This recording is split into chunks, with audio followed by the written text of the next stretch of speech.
läs texten och svara på frågorna. ووایئ دغه تکست او جواب ورکړئ په پوښتنو. Dit är lördag. نن ده شنبه.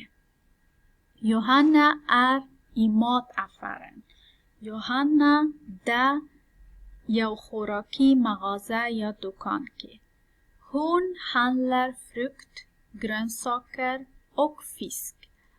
هغه خریداری کوي میوه، ترکاری او ماهی. Johanna letar efter kaffe. او Johanna ګرځي کافی پسې یا لټوي کافی. Hon frågar en expedit. هغه پوښتنه کوي د یو دکاندار نه یا خرڅونکي نه. Johanna چی شي وایي؟ Johanna ursäkta, var finns kaffet? وی معذرت غواړم چیرته پیدا کیږي کافی. اکسپیدیت په جواب کې وایي یا خرڅونکي په جواب کې وایي go rakt fram. وایي ځه همداسې مستقیم. och till höger. بیا وګرځه راسته خواته. så hittar du det där. وایي بیا پیدا کوي ته کافی هلته. Johanna په جواب کې چی شي وایي؟ Tack för hjälpen. تشکر د کمک نه. Expedit چی شي وایي؟ وایي det var så lite.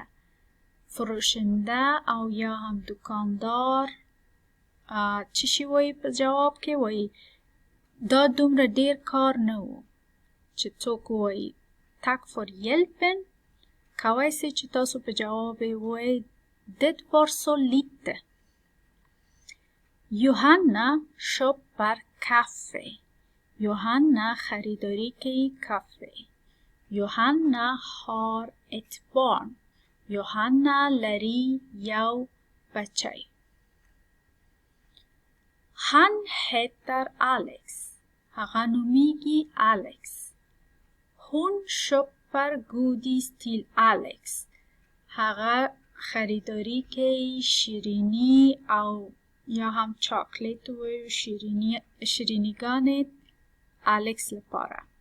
Alex äter godis bara på lördagar. وی الکس خوری شیرینی تنها د شنبه په ورځ.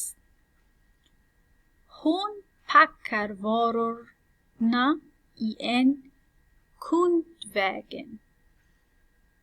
وی هغه جمعوری کوي هغه شیان چې اخیستی یو هغه د مغازې ټوکریګانو کې مغازې ټوکریو کې. Johanna går till kassan. Johanna zit تر کسه پورې. کسه هغه جای چې مونږ پیسې ورکو هغې ته وایي کسه. Hon betalar med kort. وایي هغه پیسې ورکوي له خپل کورت سره.